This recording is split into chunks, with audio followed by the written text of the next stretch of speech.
Welcome back to another episode of Broke Up, Not Broken. If you're going through a divorce, don't worry, you're not alone. This is your one-stop shop for mastering your life and your finances throughout the entire divorce process. In today's episode, we're delighted to have Ralph Estep, founder of Saggio Management Group and the host of the Ask Ralph podcast. Ralph brings extensive expertise in accounting and tax services, offering tailored solutions to both individuals and business financial challenges.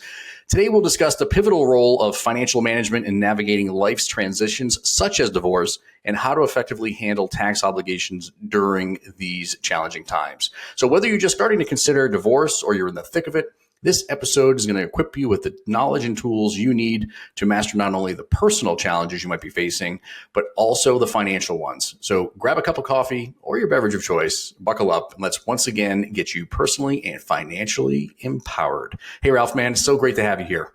Oh, I appreciate the opportunity. It's a pleasure to meet you. Yeah, you as well. So we were talking in the lead up to this conversation of ours here today about our personal experiences with divorce. So anything you want to share in that realm with us so the listeners can get a better understanding of who you are as a person?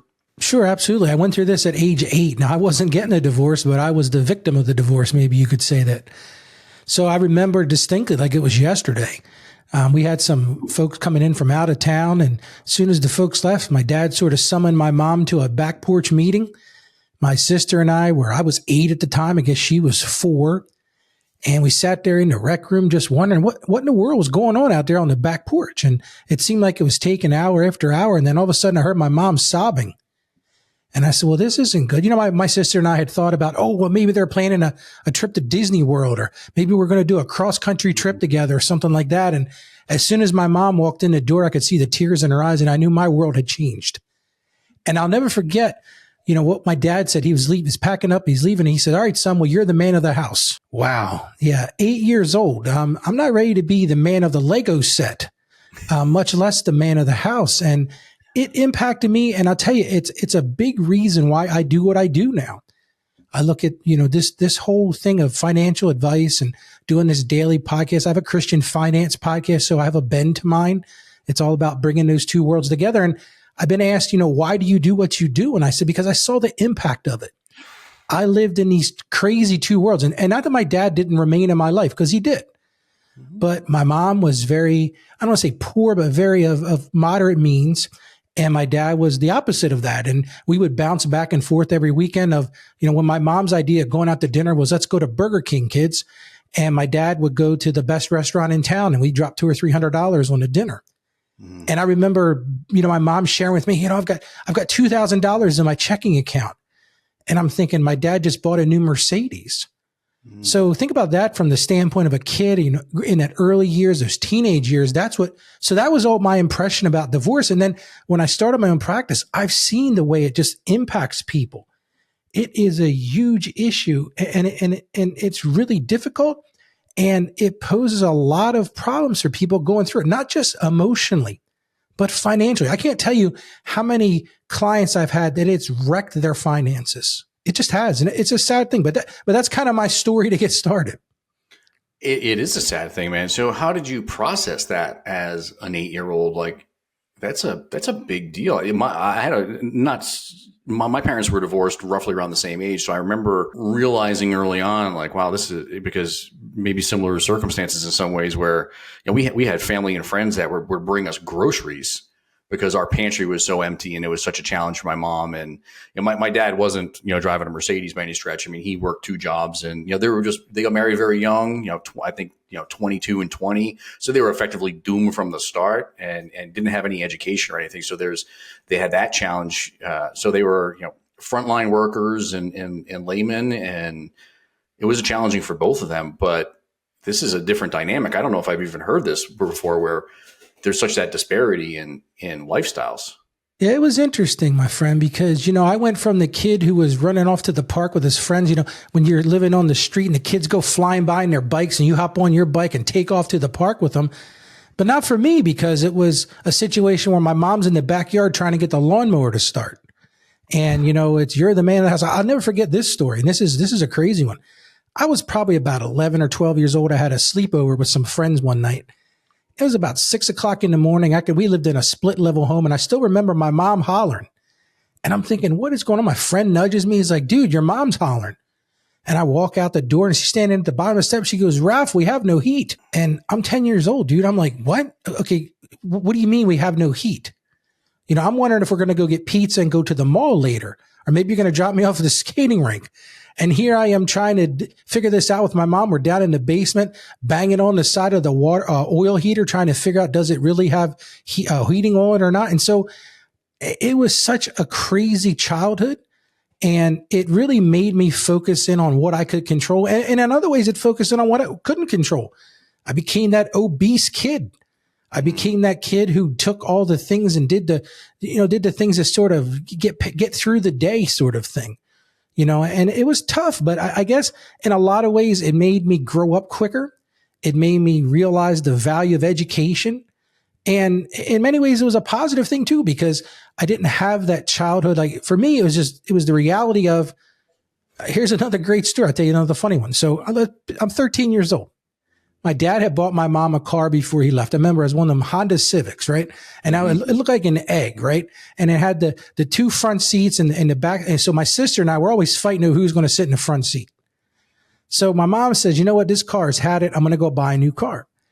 And so, of course, she drugged me and my sister with her, and we go down to the local car dealership. She found this Grand Am she really liked, and it was cool. You know why I really liked it? Because it had 4 doors. No more fighting over who's going to sit in the back. So we get into the car dealership. We sit down. Now, I'm 12 at the time, maybe 12 and a half, 13. Sit down. She works out this deal with the sales guy. They did this back and forth playing ping pong with the sales manager. And finally, the guy says, all right, well, we're ready to take you into the finance office. So my mom gets ushered in, and dude, at this point, I'm thinking like, can I shake my mom down for some money for the vending machine so I can get like a can of Coke or a Pepsi and some snacks, some Doritos or something like that? And the finance manager starts talking, and he says, my mom's name's Ista. Now she passed away last year, but Mrs. Ista, we've worked this up for you. And I know you talked to the sales guy and your payment's going to be this. Well, we had just talked to the sales guy and her payment was going to be no more than $300 a month. I remember distinctly. Well, we got into the finance office. All of a sudden, it was $375. And my mother looks over at me. She says, son, what do you think about that? Now, I'm 12, dude. Like, seriously, I'm a 12. I'm not a high finance guy. And I'm like, well, you told the guy out there the guy told you it was going to be $300. Now it's $375. Something doesn't sound right. Well, with that, the finance manager looks across the desk and goes, shut up, kid. And I'm like, wow. And my mom's kind of taking a double take. And then he starts trying to sell their credit life and credit disability and this and that. And I'm just sitting there taking it all in. Again, I'm thinking about what's going to happen after we leave here. We're going to stop at the Burger King, get some food or something. And my mom starts crying in this finance man's office. And she's like, Ralph, because he stepped out for some reason. And she goes, Ralph, he told me it's going to be 300. So he came back in the room. And I said, listen up, dude. Now I'm 12. I'm like, something's not right here. You're shaking my mom down. This isn't going to fly. And again, I hear, shut up, kid. Mm-hmm. And that impacted me because I see how single women trying to raise kids go into these places, not just a car dealership. This is a funny example, right? But they go in and they get taken advantage of because they don't have that education. They don't have that experience. And so that's another like fundamental thing. I talk about this in my show all the time about becoming educated, empowering yourself. And, maybe that's what we'll talk about today is some of the things you can do to be empowered. I think so. And I think that's where, a great place to kick off, right? And I'm sorry you had that experience at 12 years old. I mean, I think, my youngest daughter is 12 and I can't even imagine her going through that experience and trying to be, being bullied by that sales manager and having that experience. Obviously it was indelible, right? And that's the thing that even going through my own divorce, watching my parents go through that divorce at 8 years old too. It's like, there's so many different indelible memories that really just shaped our lives. And there's definitely a lot of parallels. Having that experience early on where I was watching one of my best friend, I still have this image in my head, my best friend and his family bringing that box of, it was a Dole banana box, the ones that you see at the grocery stores with all the bananas in them. And they brought a bunch of groceries over. And I realized then, like, this is intense. This is not good. If other people have to bring us food because we don't have a means to be able to keep food on the table, that's a little bit of a problem. And it puts, a little bit of stress, on me and in my heart. And I think that's really what propelled me into the world of finance ultimately, and I always wanted to, make sure other people don't have those experiences, and specifically my kids. I want to make sure my kids never have to worry about those things themselves. And think about how it made you feel. Think about your feelings when you saw that box of food come walking in the door. Yeah. I mean, it was like, it's sad. It's a sad experience. And a lot of the people that we work with are just trying to figure it out financially because they don't, like you said, they don't have the education. They don't have the experience. They were never the breadwinner. And not only were they not the breadwinner, they certainly weren't the ones that were managing the household finances and balancing the checkbook and managing the budget and making investments and things of that nature. So it is all about education, which is why we're here, right? I mean, like trying to educate and the masses as much as we possibly can on these things so we can help as many people at scale, right? Which is why we do the work we do and why this podcast exists. So I appreciate it, man. So let's shift gears a little bit into the work that you do from a tax perspective. So tell me a little bit more about the work you do and like maybe some of the things you see relative to divorce, and if there's any pitfalls out there we want to make sure people avoid. Absolutely. And what I do in my practice, I do a lot of business consulting. I have a lot of small business clients, and then I have a huge individual and business tax practice. So I see this on a routine basis. It's kind of interesting. Like there's been some interesting conversations we've had with clients. I've had clients literally sitting across the desk from me and saying, we're getting divorced tomorrow, but we're getting these taxes done today because we want to make sure you take care of us. I mean, literally I've had that conversation, and it's been impactful because it's what you don't know that hurts you. And I put together a list of what I call 7 crucial tax tips to consider during divorce. And I'm going to make that available to your listeners. We can talk about that later. Awesome. But the first thing I think you've got to focus in on is understanding what this looks like for your filing status. And I say that because there's a little thing a lot of people don't know. Whatever your marital status is on the last day of the year is what you're considered for the whole year. So think about that for a second. You fill out your W-4 with your employer and you're saying, oh, I'm married. I got 2 kids. And then all of a sudden you're going through this divorce and you're thinking, well, yeah, my divorce is going to be final at the end of the year. No big deal. Well, here's the problem. It's like a boomerang, right? Because you get to December 31st, all of a sudden, now in your situation, you got 2 kids. Maybe you can do head of household, which may not be as impactful. But let's take the other role and say you're not the custodial parent and you've been assuming you're going to file a joint tax return all year. And you set your withholding up to be in that expectation. And all of a sudden, the end of the year comes, your divorce client comes in and sees me and says, all right, Ralph, I know you asked this question on your questionnaire. Yeah, I got divorced on the 31st of December. So I was pretty much married the whole last year. Mm-hmm. And which I say to them, well, pretty much doesn't count because whatever your filing status was on the last day of the year is what it's going to be. And I can still remember a client, this happened not too long ago, maybe a couple of months ago. This is a client that had a rental property with him and his wife. And it was a rental property that he would continuously lose money on. Well, he came in to get his taxes done. And I said to him, okay, well, you're going to be considered single for the whole year. And he's like, well, I didn't set up my withholding for that. Yeah. And he owed a ton of money because guess what? He was assuming, because his wife didn't work, he was assuming that, we kind of spread over the 2 taxpayers. And that's a big boomerang thing. So that's the thing I'm going to give you a first tip I'm going to tell anybody. Is if you know you're going to get divorced by the end of the year, fix your withholding now. Yeah. Take a look at those things because it could directly impact you. Even if you're filing a married filing separate return. A lot of people don't know this. If you've got a married filing separate return, you've got losses on rental properties, you lose those losses. You can't take them. So there's a lot of tax ramifications to that filing status. What about business owners, right? The one thing you just mentioned there, you just reminded me, like a lot of the people that we work with are business owners. What are some of the pitfalls you see with business owners? A similar thing, right? Because let's say that you're a business owner, and let's say worst case scenario, let's say you split the business with your spouse. Maybe it's a business that the 2 of you own together. What does that look like once the lawyers get done? Who's going to be left with that business tax burden at the end of the year? Let's say you're a 2-member LLC. I don't want to get into weeds, but let's just say you're a 2-member LLC and the divorce agreement is that's fine. You're going to take over the business. Well, now you're a 1-member LLC. Well, that's going to change your whole tax setup because now you can't file a partnership return. You got to file an individual return. And now all of a sudden, all of that income subject to self-employment tax. And again, I don't want to get into weeds and bore people, but there are definite ramifications to that from the business perspective as well. I say this to clients all the time. They come in because I do a lot of new entity setups. Husband and wife will come in and they're excited. They're opening up a new business and boy, they are in love with each other and everything is, unicorns and rainbows. And I look across the desk and I said, okay, let's plan for when you guys don't like each other anymore. And they look at me like I'm crazy. They're like, Ralph, what? No, we're in love. I'm like, that sounds good. That's great. But what happens when you're not? What is this business going to look like? And I think that's one of the things you have to sort of set out at the front end is what are the expectations if you're going to go into business with your spouse? And I've seen it work really well and I've seen it be a disaster. So, to answer your question, it just depends. There's a lot of ramifications on the business side of things. I've seen situations where a husband and wife split up and the spouse needs to pay the other party money from the business. And then there's a whole cash flow issue. There's a cash crunch.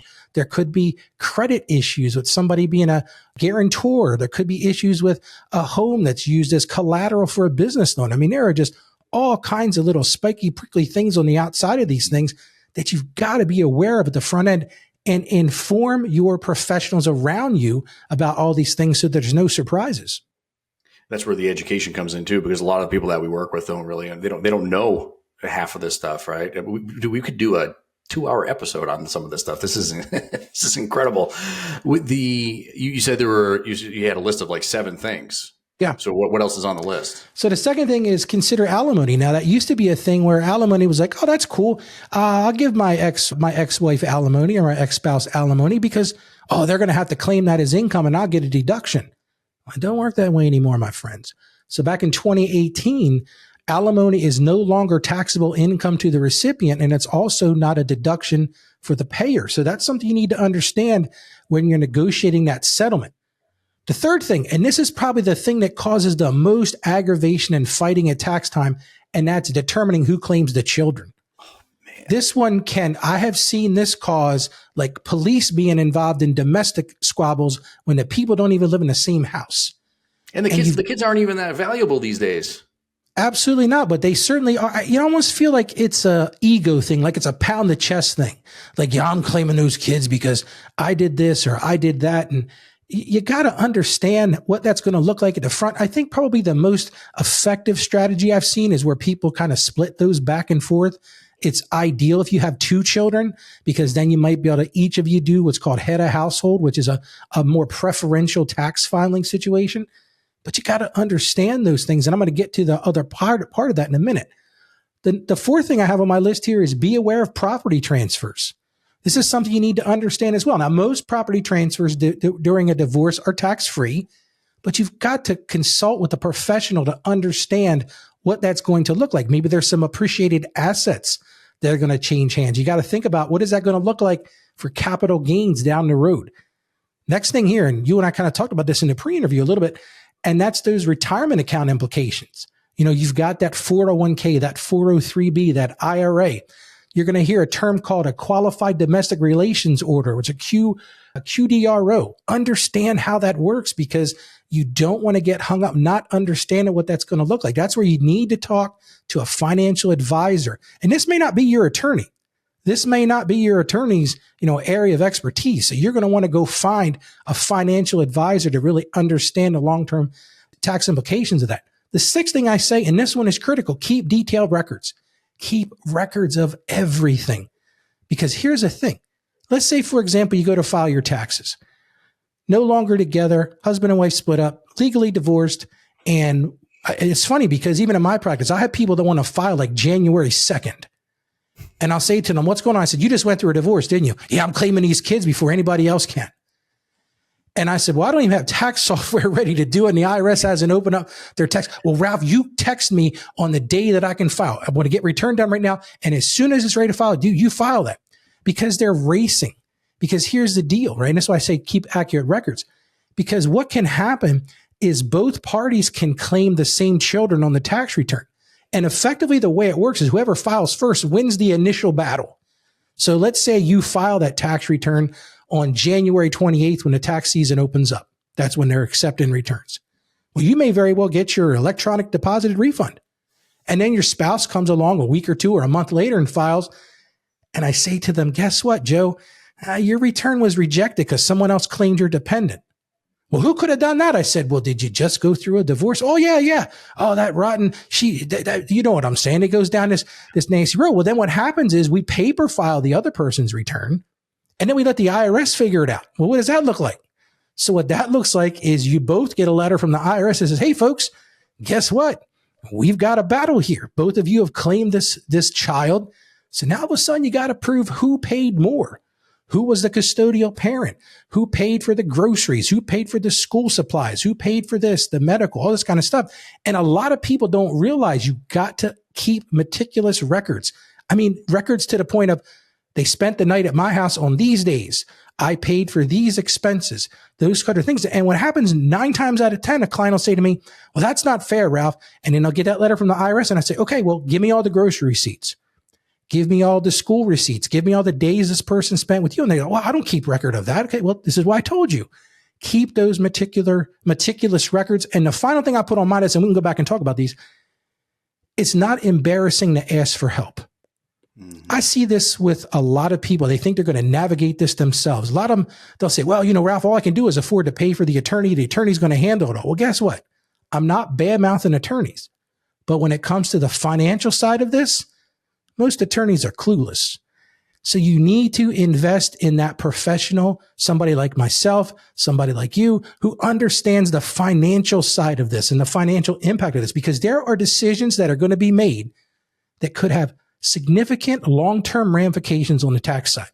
So it's like one of those things that don't feel overwhelmed about it. Go hire, go spend a couple dollars with somebody, have a consultation, lay it all out for them, and help them put together a financial roadmap for you so you don't have that surprise thing at the end. 100%. If I could get this microphone off, I would drop it, because that was a mic drop moment, man. That was awesome. And I appreciate you coming over the top and confirming everything that I thought, because I see this happen all the time. I mean, people are trying to, these attorneys are out there, and again, not to badmouth them or anything, but I'm just call them like I see them. They try to go out there and figure out all the financial nuances of a divorce, and they don't understand the taxes. Never mind. Most of them can't even figure out how to manage their own 401k. Never mind figure out how to divide up yours and what's going to be the best approach there, and how to do the quadro and take distributions out and all the stuff, man. I mean, it's pretty incredible. So let's go back to some of these items here. Anything, how do I ask this question? Like, people walk into your office and like, if one of my clients is going to walk in your office and they're like, here's where all the stuff is, right? Like, here's all of our assets, here's all of our retirement accounts and everything else. Like, what is your approach when you're dealing with people that are going through a divorce, and what are the first things you want them to understand or want them to do? Right, before they even hire an attorney? Is there anything strategically that they can do and start thinking about? I think strategically you have to think about it in terms of the emotional side of this. And I think you have to start with the end in mind, sort of. And if the goal is, listen, the husband and I can't get along, it's not working out, then you make a decision. Okay, look, are we looking to do what's fair? Are we looking to do what preserves because here's the thing, like, you and I both know this. If you've got kids, that relationship is going to continue. It might not be under the same roof. It might not be in an emotional or what's the word I'm looking for? Like a romantic way. But guess what? That relationship is going to continue. Mm-hmm. So you got to decide, am I going to burn this house down, or I'm going to try to figure out ways to be fair about this, be equitable about this? Because here's a dirty little secret. I'm a badmouth attorneys again. Attorneys love divorces because they make a ton of money. The more you fight, the more they make. Mm-hmm. And so that's what I say to clients. And I'm not an attorney. I don't play one on TV. I'm not saying that at all. And they have a place. Don't misunderstand. I used to work at a law firm. I used to be the controller of a law firm. So I get it. That said, though, if you're asking me, what would I say the first thing? Can you guys figure this out on your own? Can you come to a place where, I'll give you an example. Like, my wife and I, we're together 24 years. But 5 years ago, we decided we were going to get a divorce. And to be honest with you, I was talking about this on my show. I was a tyrant. I was a jerk. I was a controlling guy. And my wife just said, Ralph, I had enough. I'm gone. I'm out. She moved to another state, filed for divorce. I hired an attorney, did the same thing. Now, God willing, we were 2 days away from our divorce being finalized. We reconciled and got back together. But we went through this whole process. Well, while we're going through this process, my wife and I at least had enough sense to sit down and say, okay, well, what does this look like? How can we work through this from a rational standpoint? And we talked about each individual nuanced thing. Now, we didn't have a whole lot of assets. but we had some assets and we were reasonable. We said, okay, you're going to do this. I'm going to do this. Now, my situation was a little more complicated. My wife's a stay-at-home mom, so she didn't have her own career. So I recognized that, I would need to be reasonable with her and give her some sort of, because she helped me build the business. That's just a true statement. So we figured it out, but because we didn't fight it with the attorneys, because I've seen clients go broke fighting over the dumbest things with the attorneys that at the end of the day, both of them are just penniless. They wanted to win that war so bad. They pitched that flag on the hill and said, I will not back down. I will not allow. If you come to me, I'm going to say to you, let's be real. And so to answer your question, that's where I start. I start off with like, do you want to have scorched earth? If you want to have scorched earth, fantastic. I can help you get this scorched earth, but you're not going to feel good about it afterwards. You're just not. No, I'm sorry. I mean, and maybe that's not a popular thing to say, and then the next step would be like, let's figure out what the assets are, because in a lot of cases, we got to do some forensic digging and figure out just what are the assets. Yeah. But I still come back to that thing of saying, okay, if you don't have kids, like my first marriage, I was married for 3.5 years the first time around. We had no kids. We had very little assets. I mean, it was like, you file the papers, have a nice life. I hope all things go well. We don't have any more connections because there's no kids. It was a simple process. Yeah. But most divorces aren't simple processes. So to the extent that you can invest some time with somebody that's reasonable at the front end, and I like it best when husband and wife both come in and I can tell them both, look, here's how it is. I'm not an attorney. I'm not giving you legal advice, but from a practical advice, most states, if you want to divorce somebody, you're going to divorce them. I mean, it doesn't really matter. You're not going to, I'm going to keep you in this marriage. No, that's not what it comes down to. Most of the time, the fights are about finances. Let's just be blunt. Who's claiming who? Who's going to keep this asset? How much of this am I going to get? How much of this are you going to get? So if you can come up with a resolution ahead of time that works for both parties, hey, that's a score for you. And you're going to spend a lot less money and a lot less aggravation taking out this fight in divorce court or whatever that looks like, mediation, depending upon what state you're in. You're going to drive yourself crazy. Yeah. And that's the main reason why we started doing mediation last year, because I'm a certified mediator and we can mediate in all 50 states for this very reason. And that's our job as financial, just like yours on the financial side, is whatever we can do to help you through this and figure out the financials and keep more money in your pockets at the end of the day. That's the route we want to take. Not every case we come across is as easy as your first one, and it doesn't sound like it was as easy as a second, potential divorce that you went through. And I'm happy that the two of you reconciled. By the way, that's an amazing story. But we see the most successful mediations that we see are two people that just have said, you know what, it's time for us to go our separate ways. How do we make this the easiest on one another? And keep more money in our pockets, keep ourselves out of the court system. And the beauty of the mediation, as you know, and it sounds like you do a little bit of this in your own practice, is mediating some of these cases. The beauty of mediation is there's no attorney and no judge telling you what you're going to do. And you're on one side of the table, your spouse is on the other side of the table, and you're working together to come to an agreement. And our job as mediators is simply to help you go down that path and make sure you're checking the boxes on all the 20 or 25 things that we need to help people get through in order to have an uncontested divorce in most states. But it's your decision and his or her decision. And there's a higher probability that you're going to stick with what you have agreed upon versus when you have to go to a courtroom, hash out in front of a judge, and the judge tells you what's going to happen. I tell people that all the time. I said, you can do this one of two ways. The two of you can sit together and figure this out, and maybe one of you gets this and one of you gets that, or you can have somebody tell you how it's going to play out.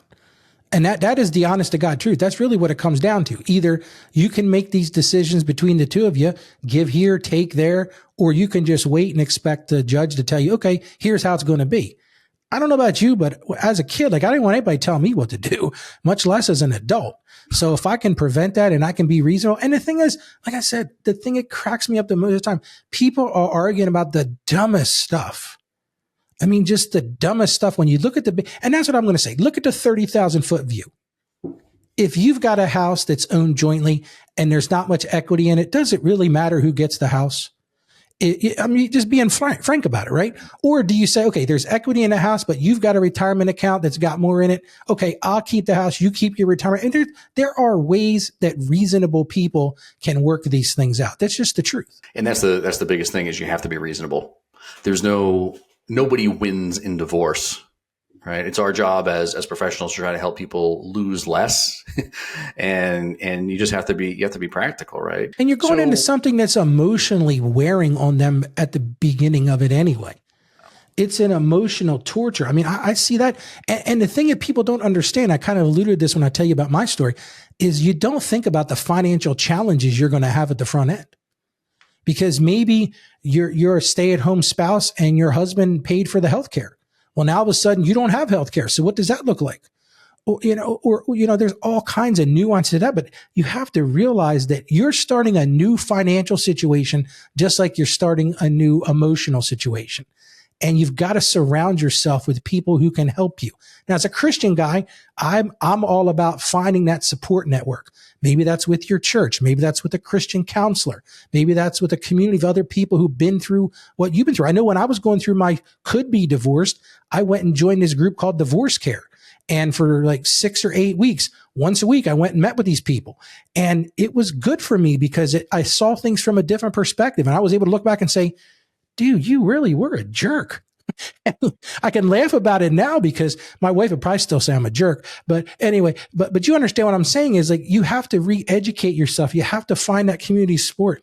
And maybe you get to a point where you can help others because you've been through it. And that's huge. But those are all things that you have to consider at the front end of this. I'll give you a Bible verse. I like to throw Bible verses in my show. In the book of Proverbs 15:22, it says, without counsel, plans fail, but with many advisors, they succeed. You got to think about that because this is not your do-it-yourself project for the weekend. I know we've talked about this a couple of times, but I think so many people go into it because if you do it yourself, here's something I'm going to guarantee. If your finances are already on the bubble, you're going to ruin your finances. Mm-hmm. You ask me what people come in. I see people who have wrecked their credit. I see people who have lost their homes. I see people who have cars repossessed. It's like a default jungle, right? I mean, it truly is because they didn't understand the impact of what was really happening. That's just the unfortunate truth. But, and as if the emotional toll is not bad enough, then you go into this financial landscape that you don't understand and it ruins it. Like, talk about the financial of this retirement plans. Like, I'm sure you've seen this. I've had clients come to me after the fact. They said, well, we really don't want to talk to anybody about this because we don't want to pay anybody. So here's what we did. My husband, he liquidated his 401k and, we're just going to split that money in half now that we get it. And I'll look across the desk and I'll say to them, well, who's paying the taxes? Well, what do you mean the taxes? I said, well, first of all, you're not 59 and a half. So now you just got hit with a 10% penalty and it's ordinary income to you. And I know how much money you both make. So you just lost 40% of that retirement plan. Well, we did what? Yeah, you just lost 40% of it. And see, you didn't want to pay $150 to come to a consultation with me, but yet you just lost 40 grand. Yeah, it happens all the time, man. I just put a post on this the other day. The DIY pitfalls of divorce, and there's so many of these companies that are out there. I'm not going to say any names or anything, but or people go to their legal help service that they get through their employer that they pay $12 a paycheck for and everything else. Then they wonder why the attorney isn't calling them back, and all the financial information is messed up, or the documents aren't processed the correct way, or they're at a standstill in the divorce and it's been 18 months and they can't figure out how to get this thing moving. It's an absolute disaster, and it's like, you paid $49 for this attorney when there are attorneys, most good attorneys are somewhere in the neighborhood of $500 an hour that do it, and you're going to complain about it and you're going to scratch your head and wonder why. It's like, come on, people, like let's go. And if you're listening and that's you, there's some element of shame on you if that's the experience you're getting. This is not one of those things you want to DIY, right? And one of the things you talked about a second ago was exactly what I talk about all the time on not only the show, but with clients and in other forums, is creating team you, right? Which is, and it's having your financial professionals help you, have your legal professionals help you, having your emotional professionals there, your therapist and your divorce coach, your religious support teams. I mean, like, I don't care what religion you are. I mean, there's every church out there and every synagogue and every religious sect out there has groups of people that are willing to help you. You need to be reaching out to them. That was one of the biggest mistakes I made in my own divorce, which was pushing people away because I had this, one of the guests on our previous shows used the term the John Wayne syndrome, right? Which I thought was perfect because that's exactly what I did in my own divorce. And I was like, I'm going to keep my family at bay and I'm just going to keep them at arm's length. I've got this. I don't want them to get involved in it. And it ended up pushing people away that I really, truly love and were, family members that were there since the day I was born are no longer a part of my life because I pushed them away during my own divorce. So don't do that. You've got to surround yourself with your support teams financially, legally, in religion, and all of it. You've got to do that because that's the only way to get through this. It's a multifaceted you might have to thing. spend some money. You might have to spend some money doing it, but it's money well spent. I call it an investment. It's an investment in you. And so many times we're foolish about making investments in ourselves. It might mean that you go take a class about finance. It might mean that you get involved in some sort of, like you said, I'm a spiritual guy. So go find a divorce care group or something like that and talk with other people, because there are times you're going to feel completely alone in this process. I've seen it. I've seen ex-spouses come in and they just break down in my office. They'll say to me, Ralph, I'm doing everything I can, but I can't get ahead. And, I've tried hard. I'm struggling, man. I want to put the kids in college, but we're fighting over child support. We're fighting over this. And I try not to get in the middle of it, but I tell people all the time, it's kind of funny. Like I wear a lot of hats in my accounting practice. And I would say more than 50% of the time I've got my counselor hat on and just trying to help people through the nuance of the counseling piece, because it's tough, man. This is not for the weak at heart, man. This is not easy stuff. And like I said before, you think it's going to end, when the divorce is finalized or when the kids turn 12 or 14 or 18, this stuff goes on forever. So, that's not a negative or a positive. I mean, what's funny, I'll tell you a funny thing I heard the other day. We were somewhere and, a couple said to me, he said, we've been divorced for 10 years and we've never been happier. I said, what does that look like? Oh, well, we got divorced and we moved back in together. We love each other now, but we don't have that piece of paper in the way. And I'm thinking, oh, okay, well, if that works for you, it's a different approach to it. But yeah, you got, like you said, I talk in my practice a lot about, surround yourself with your dream team. That's your attorney, that's your accountant, that's your financial advisor, your insurance agent, whatever that looks like.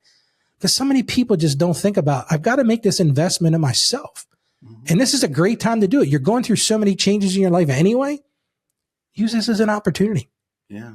You are the CEO of your life. You might as well act like it, right? And there's not one CEO on this planet that's running a business by themselves, and so I think so much wisdom that you've imparted on us today, man. I'm super appreciative of it. This is the carte blanche segment of our conversation today. Is there any question I didn't ask or that I should have asked, or anything you want to share? I know you have the 7 tips there that you're going to give away. So you can share a little bit about that if you'd like to as well. Yeah, absolutely. And what I'm going to point to people is go to askralphpodcast.com/divorced. And there'll be a document there. I'm going to ask for your email address. You sign up, I'll send it to you. And it's just a document that sort of lays out in a little bit more detail what we talked about. And if you've got a situation that you need some help with on the tax side, I see these things all the time. Maybe you have some what if scenarios, Ralph, what if we do this? What if we do that? It's all about arming yourself ahead of time with that knowledge so that it doesn't sneak up on you, get those surprise moments. And that's the thing I see in my practice all the time. People don't realize it's what they don't know that hurts them. And then they come in and file a tax return and I say, okay, well, you owe $12,000. Like, where am I going to find that money? Yeah. I'm sorry. I didn't create this mess. I say this to clients all the time. Tax preparation is great, but that's not where the value is.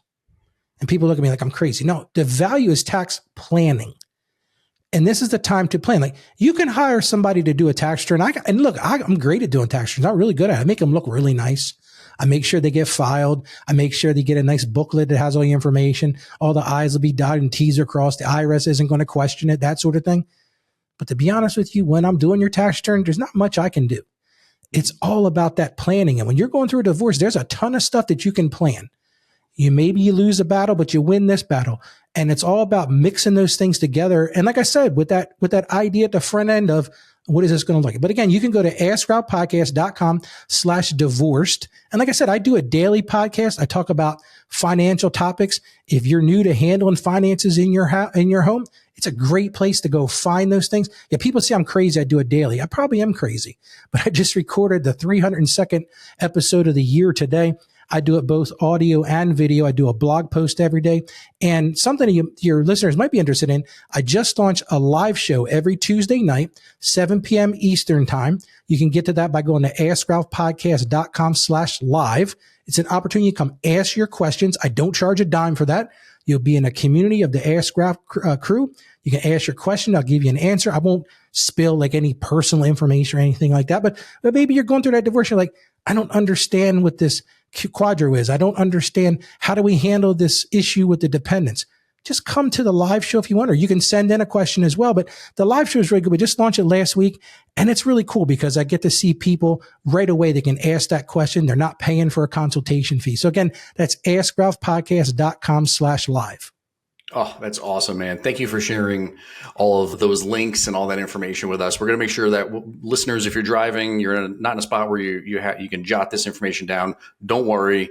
As normal, all of those links will be in our show notes today. And I encourage you, if you have tax situation, you have questions about this, don't hesitate to reach out to Ralph. This is one of the best conversations we've had so far this year. And taxes are, definitely a bugaboo of mine. So I'm not a tax expert like Ralph is. So don't hesitate to reach out to him. I'm sure he'll be able to help you moving forward, especially if it's related to divorce. And if you do have questions regarding the financial nuances of a divorce and need some help there, we are always available to help at Allegiant Divorce Solutions. You can visit allegiantds.com to book a complimentary and confidential conversation with myself or a member of my team.